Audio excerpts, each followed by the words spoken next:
ဒီနေ့ဒီစာပြပြတော့မှာကကြတော့ဘန်ဟိုမှာအောင်မရဖို့ဂုံသူရဖို့နဲ့60ကျော်မှတ်တွေရဖို့ရန်အတွက်ကြည့်ရမယ့်အခန်းတွေကိုပြပြပြမှာဖြစ်တယ်။ဟုတ်ပြီအရင်ဆုံးကြည့်ရမယ့်အခန်းတွေကိုမပြောခင်ဒီ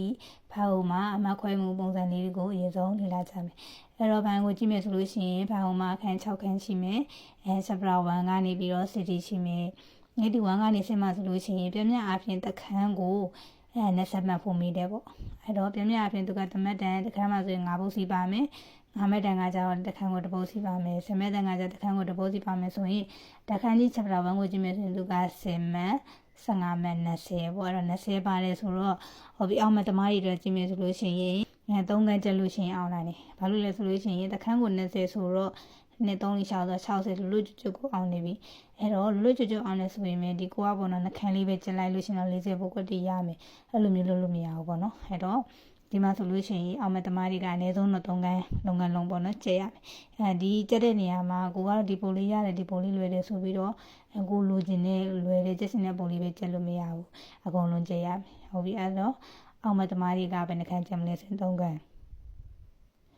အောင်မသမားတွေက3ခန်းကျက်ကြမယ်အဲဒီ3ခန်းမှာဆိုလို့ရှိရင်ဒီ1 2 6တကပေါ့နော်စာနေတာဆိုလို့ရှိရင်1နေတယ်2နေတယ်နောက်ပြီး4လည်းနေတယ်6လည်းနေတယ်ပေါ့အဲ့ဒီထက်ကနေပြီးကိုကြိုက်တဲ့အခန်းကိုကျလိုက်များသောအားဖြင့်တော့1 2 6ကျက်ကြတယ်ပြီးရင်ချိုးကြတော့1 2 4ကျက်ကြတယ်ပေါ့နောက်တစ်ခုဂုံသူသမားတွေကကြတော့အနည်းဆုံးပေါ့နော်အနည်းဆုံး4ခန်းတော့ကျက်ရမယ်ဒါပေမဲ့တီးကြခြင်းနဲ့ဆိုလို့ရှိရင်တော့4ခန်းနဲ့မှနောက်ထပ်တစ်ပိုင်းပေါ့နော်ဥပမာအဖြစ်ဒီမှာဆိုရင်ကျက်ထားတာက1 2 4 6ဆိုလို့ရှိရင်နောက်ရဲ့တော့ဘကကြတော့အခန်း3လေးကပေါ့နော် plan ပိုင်းပဲဖြစ်ဖြစ်အနေပဲပိုင်းပဲဖြစ်ဖြစ်တစ်ပိုင်းကိုတာပို့ချက်မယ်ဆိုလို့ရှိရင်တော့သိချနိုင်တယ်ပေါ့နော်နောက်90မတ်ဒီရဖို့ရတော့ဆိုလို့ရှိရင်ကြတော့9ခန်းကိုကျဲရမယ်9ခန်းလုံးကျဲရမယ်ပြီးကိုကပေါ့နော်96 99 99ရခြင်းနဲ့ဆိုလို့ရှိရင်တော့6ခန်းလုံးဒီမှာအဆင်ပြေမယ်ဟုတ်ပြီအဲ့တော့ကြည့်ရမယ့်အခန်းကြီးလေးတည်ပြီဆိုတော့ဒီမိကုန်းပုံစံကိုအသေးစိတ်လေ့လာကြမယ်ဒီဘိုင်မိကုန်းပုံစံမှာဆိုလို့ရှိရင်သူ့မှာ section A နဲ့ section B ဆိုပြီးတော့နှစ်ပိုင်းရှိတယ် section A မှာဆိုလို့ရှိရင်သူ့မှာ30စုစုပေါင်းအမှတ်က30ပုံမိတယ်ပါတာကကြတော့သူရဲ့ပထမဆုံးနံပါတ်ကကြ true for 7မှတ်ဖို့ဒုတိယတစ်ခုက qualify က7မှတ် UEC 7မှတ်ဆိုပြီးတော့စုစုပေါင်း30ပုံမိထားတယ်နောက် section B မှာကြတော့နံပါတ်4ပေါ့နံပါတ်4ကကြတော့ answer all question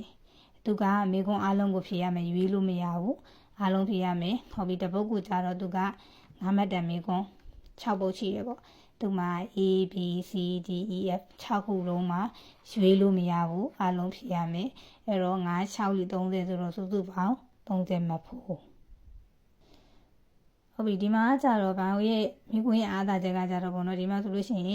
င်ဘာလို့ကပေါ့နော်ကြက်လိုက်တဲ့အခါမှာဒီမိကွင်းတွေကိုတစ်ခါကြလို့ရှိရင်ရောတယ်ပေါ့နော်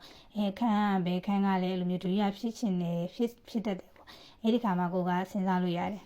သူရဲ့အားသာချက်က ABCDF မှာဆိုလို့ရှိရင် AD chapter 1နဲ့မိတယ်ပေါ့အဲ့ဆိုလို့ချင်းကိုကဒီ1 chapter 1ကိုလာဖြစ်မယ်ဆိုရင်မိကုန်းကိုလည်းစဉ်းစားလို့မရဖြစ်နေဆိုရင်ဒါကကိုကတီလာပြောဒါဆိုရင် chapter 1နဲ့ကပေါ့လိုမျိုးနိုင်ချင်ပြီးတော့ဖြေလို့ရမယ်ပေါ့နော်အဲ့တော့1 2 6ကအလုံးဖြေရမယ်နောက်နံပါတ်5ကကြတော့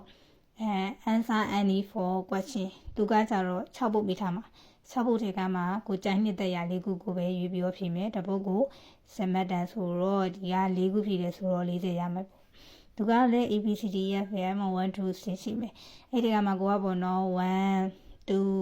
4 6တက်တယ်ဆိုလို့ရှိရင်ခန်း3 C ပေါ့နော်ဒီနံပါတ် C နဲ့အခန်း9ရဲ့နံပါတ် E ကိုဖြုတ်ခဲ့လို့ရတယ်အဲ့ဒီပေါ့နော်ကိုတက်တဲ့အခန်းကိုမူတည်ပြီးတော့မတက်တဲ့နံပါတ်ကိုထားခဲ့ကိုက A B